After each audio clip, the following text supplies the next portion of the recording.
sur ma chaîne, j'espère que vous allez bien. Donc aujourd'hui, on se retrouve pour faire le Would You Rather, mais version lesbienne.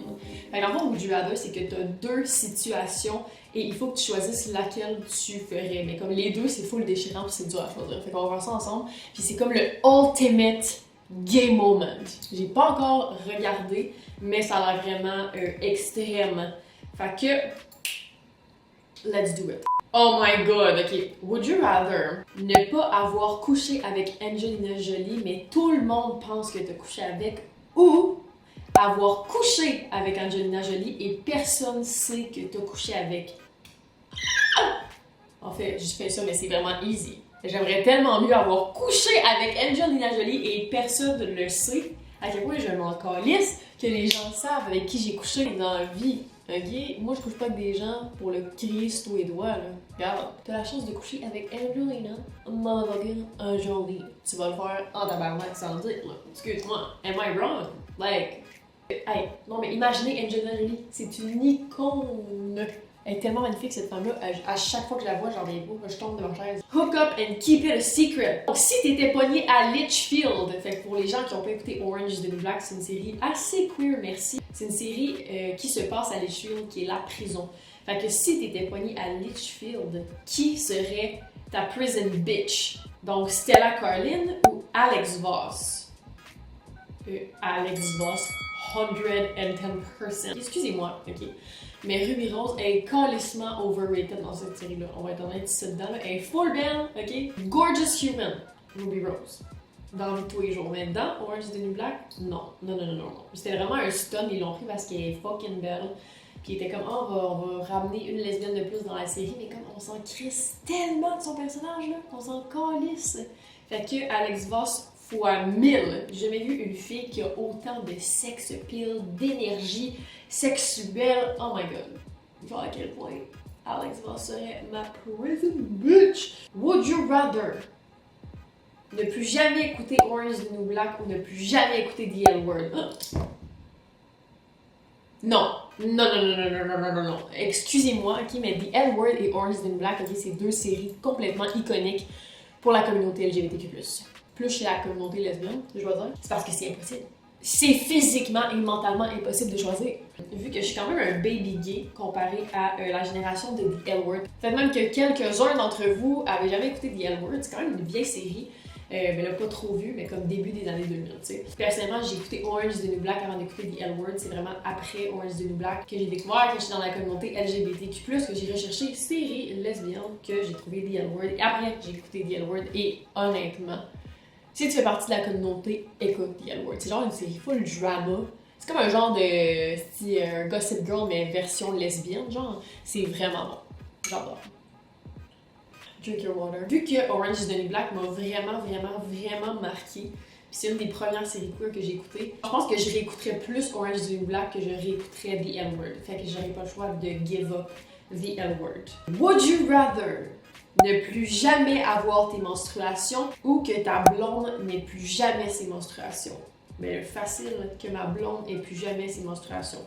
Parce que je veux pas que mon petit souffre. Mais c'est pas mal ça, j'ai pas d'autres raisons, je te dirais. C'est pas mal ça, regarde. How would you rather react à quelqu'un qui pense que ta blonde, c'est ta soeur? Ça, c'est drôle en tabarnak à quel point ça m'est déjà arrivé dans la vie, là. Malaisant, de chez malaisant. Tu dis c'est ma soeur, puis tu l'embrasses passionnément sur la bouche. Allez, c'est clair. Après ça, juste arriver bien peinard et dire non, c'est ma blonde. L'option 1 for sure. Je veux dire, je suis une lion, j'aime le drama, j'aime l'attention. Fait que faire ça et créer un malaise, ça serait le genre de comportement que je ferais. Ok, would you rather tomber en amour avec une fille hétéro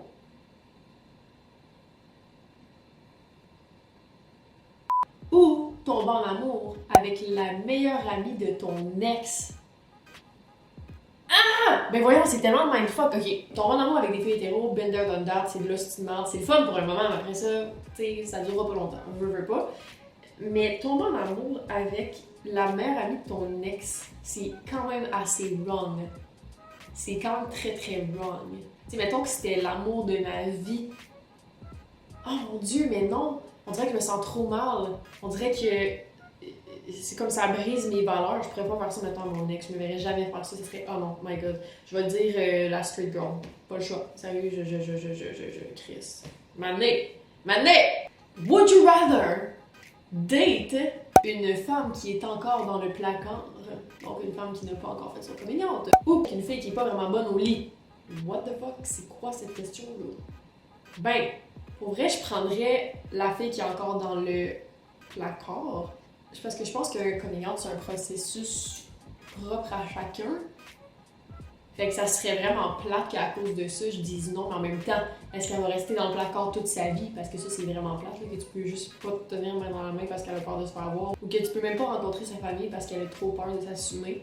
Je pense qu'en the long run, ça deviendrait toxique, mais en même temps, est-ce que tu veux du bad sex pour le restant de tes jours? Je penserais pas. Fait que je vais y aller avec la fille qui est encore dans le placard. Would you rather avoir de la nourriture gratuite pour le restant de tes jours? Bitch, j'ai même pas besoin de lire le deuxième. Je prends celui-là. Ou être capable d'avoir du sexe avec ta celebrity crush. Mais là, la bouffe, je m'en calisse de ma celebrity crush. Imagine! Would you rather que ta blonde se fasse mal au poignet ou que ta blonde se fasse mal à la langue? Elle se fasse mal au poignet. Je suis une grande fan de jeux de bouche et de langue, donc ça serait vraiment très triste qu'il n'y ait plus de langue involved. On va être honnête ici. Would you rather dater une fille qui a des ongles sales ou une mauvaise haleine? Ok, c'est genre deux affaires que je déteste au plus profond de mon âme. Mais je pense que je choisirais la fille qui a des ongles sales. Parce que honnêtement, avoir une mauvaise haleine, je pense que c'est une de mes phobies. J'ai tout le temps de la gomme sur moi. J'ai mon Listerine. Quand je brosse les dents, je prends toujours du Listerine. Genre, je ne veux pas avoir de mauvaise haleine. Fait que j'ai pas envie de frencher quelqu'un qui a une mauvaise haleine aussi. En même temps, si elle a des ongles sales, c'est pas très intéressant. Mais regarde, elle peut se servir de d'autres choses que ses doigts. Would you rather ne pas avoir de fin de semaine durant une année au complet ou ne pas avoir de sexe durant une année au complet? Ces deux choses sont inconcevables. Bon, ok, maintenant que je parle pour moi, en fait, j'ai pas vraiment de fin de semaine. Genre, je fais mon horaire moi-même. Fait que même si je give up les fins de semaine, je pourrais quand même faire des fins de semaine la semaine, tu caches. Fait que je vais dire, given weekends, I need sex. Definitely. Hey, une année complète sans avoir de sexe, je suis pas sûre. Je ne suis pas très sûre. C'était tout? Ben, c'était tout. Tout qu'un quiz qui a changé votre vie. Je vais vous le mettre direct dans la description si ça vous tente de le faire. C'est quand même drôle de répondre à ça. Écoutez, j'espère que vous en avez appris davantage sur mes intentions, mes intérêts. C'est vraiment le genre de vidéo qui va vous faire grandir, je crois. Non, mais for real, je trouve ça tellement fucking drôle de faire ce genre de vidéo-là. Ça m'amène un peu de légèreté dans ma semaine. Si vous avez aimé la vidéo de cette semaine, n'oubliez pas de donner un thumbs up et de vous abonner. Dites-moi aussi dans les commentaires si vous auriez choisi les mêmes choses ou si vous êtes chouquette de mes réponses. Fait que, on se retrouve la semaine prochaine pour du nouveau contenu. Ciao la gang!